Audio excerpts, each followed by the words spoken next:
जरा तस्वीर आप देखें, ये पहचाने नहीं जा रहे ना आपसे, ये काजी फायज ईसा साहब है। अंदाजा कीजिए आप, अब ये शख्स पहचाना भी नहीं जा रहा। पता है क्यों?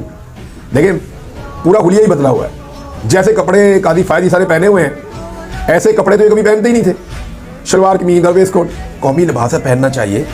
लेकिन आप ये देखें कि उन्होंने ये कपड़े इससे पहले हमने उनको ऐसे नहीं देखा नॉर्मली, तो ये उस तरह के कपड़े इन्होंने पहने हुए हैं। दूसरा, आप देखें इनके सर के बाल बहुत छोटे छोटे हैं, बिल्कुल ही जैसे मशीन फेरी हुई होती है। फिर अगर आप दाढ़ी के बाल देखें तो काजी साहब की पहले दाढ़ी जो है वो थोड़ी सी लंबी हुआ करती थी, अब बिल्कुल ही ना होने के बराबर बिल्कुल छोटी छोटी दाढ़ी है। और जो ऐनक काजी फायज ईसा साहब ने लगाई हुई है, ये ऐनक हुलिया बदलने के लिए ऐसा लगता है लगाई है कि इस ऐनक को पहनने के बाद काजी साहब बिल्कुल ही नहीं पहचाने जा रहे कि ये वो वाला आदमी है जिसने चीफ जस्टिस ऑफ पाकिस्तान के तौर पर तबाही फेरी हुई थी। अब ये फोटो दो लोगों के साथ जब काजी साहब के सामने आई तो फिर उसके बाद काजी साहब की जो लोगों ने तबाही फेरी है, मुझे कुछ चीज़ें याद आ गई।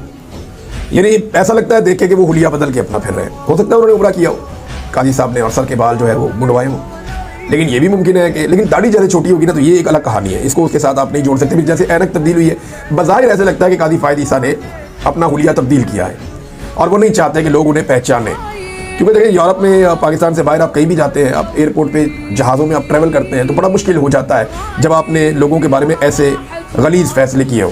बतौर जज उन्होंने नाइंसाफ़ियों की दास्तान रकम की है, हर वो जुल्म किया है जो कोई और जज नहीं कर पाया। और सबसे ज़्यादा मुझे जो बात याद आई काजी साहब की ये तस्वीर देखकर, काजी साहब ने एक दिन रिमार्क्स दिए थे कि किचन की गर्मी बर्दाश्त नहीं होती तो किचन को छोड़ दें, बाहर निकल जाए। तो अब काजी साहब के लिए पूरी दुनिया की किचन बनी हुई है, पूरी दुनिया की ज़मीन काजी साहब के लिए गर्म है और काजी साहब हुलिया बदल के फिरते हैं। और इमरान खान साहब का भी एक बयान मुझे याद है। इमरान खान साहब ने कहा था कि ये लोग मुंह छिपाते फिरेंगे, और देखें आप, वो जो उनकी असली शक्ल है उसको उन्होंने छुपाया है, एक नई शक्ल के अंदर काजी फायज ईसा को नजर आए।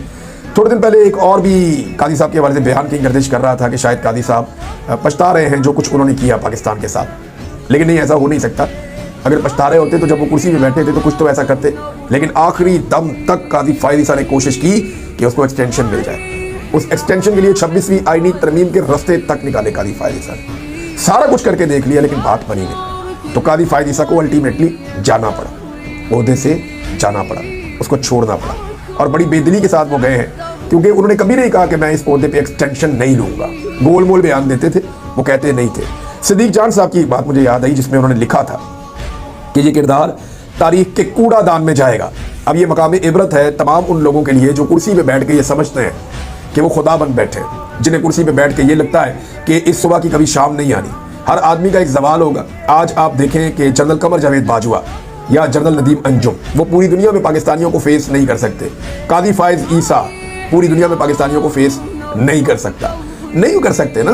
जनरल बाजवा ने तो एक जगह पे ये भी कह दिया था, मैंने वो वीडियो देखी, कि मैं वो हुई नहीं, और काजी साहब ये साबित कर रहे हैं कि मैं वो हुई नहीं।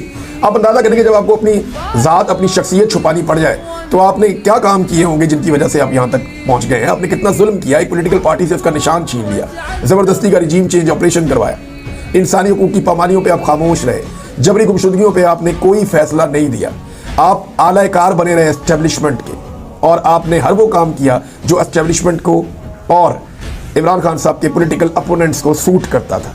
आप उनके साथ खड़े हो गए।